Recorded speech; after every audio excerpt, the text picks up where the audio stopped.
Shalom Bapak Ibu dan Saudaraku yang dikasihi Tuhan.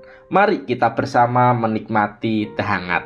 Teduhkan hati, hadirkan semangat. Pada saat ini kita akan membaca firman Tuhan yang diambil di dalam Injil Yohanes pasal yang ke-12 ayat yang ke-12 sampai ayat yang ke-19.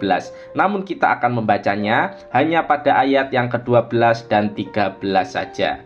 Demikianlah firman Tuhan. Ayat yang ke-12, keesokan harinya ketika orang banyak yang datang merayakan pesta mendengar bahwa Yesus sedang di tengah jalan menuju Yerusalem. Ayat 13, mereka mengambil daun-daun palem dan pergi menyongsong dia sambil berseru-seru, Hosana, diberkatilah dia yang datang dalam nama Tuhan, Raja Israel. Saudaraku yang dikasihi Tuhan, beberapa waktu yang lalu, ketika artis penyanyi Korea datang ke Indonesia, banyak fans atau penggemar yang datang di Bandara Soekarno-Hatta untuk menyambut kedatangannya. Beberapa waktu menunggu artis penyanyi yang mereka sukai keluar dengan banyak penjaga yang ada di sekelilingnya. Para penggemar berusaha untuk bertemu, berteriak senang, berusaha memberikan hadiah, ingin berjabat tangan, dan meminta foto bersama. Mereka sangat senang karena idola mereka yang dulu hanya dapat dilihat di layar kaca, sekarang mereka dapat melihatnya secara nyata. Mereka kagum akan suaranya, kecantikannya, dan tariannya yang memukau.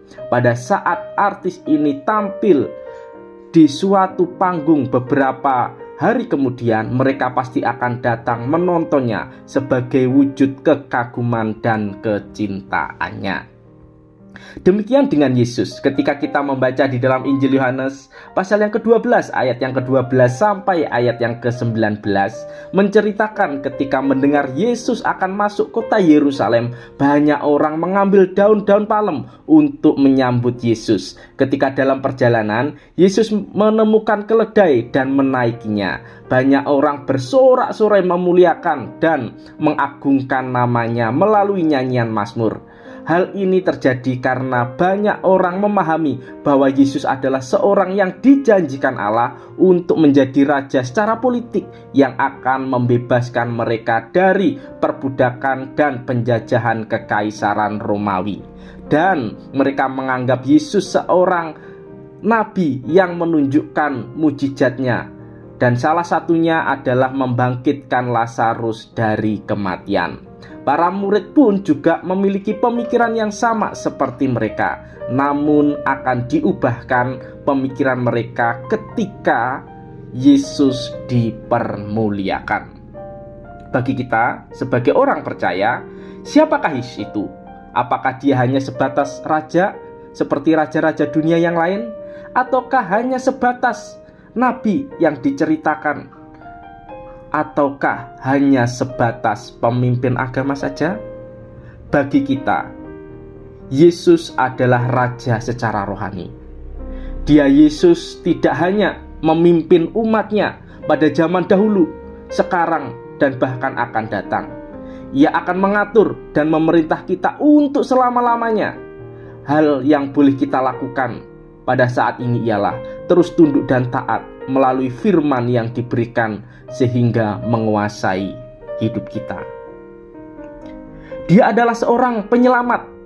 Yesus datang ke dunia bukan untuk menyelamatkan manusia secara jasmani, melainkan secara rohani, di mana hidup kita telah diperbudak oleh dosa.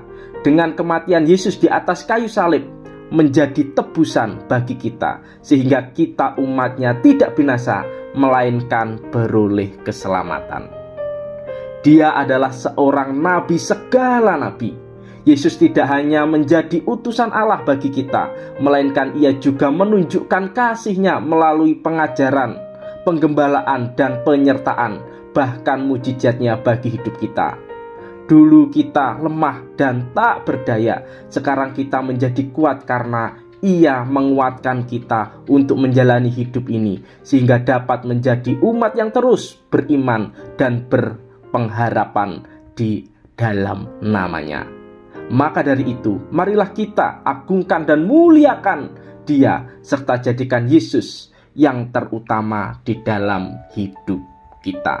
Mari kita berdoa. Tuhan, kami bersyukur telah mengenal dan percaya kepadamu.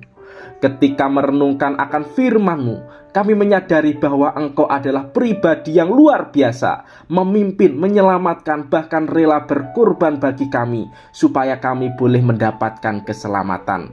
Biarlah hidup kami terus mengagungkan, memuliakan, dan terus menjadikan Engkau yang utama di dalam kehidupan kami, sehingga pada akhirnya nama-Mu terus dipermuliakan. Di dalam nama Tuhan Yesus, kami sudah berdoa dan mengucap syukur. Amin.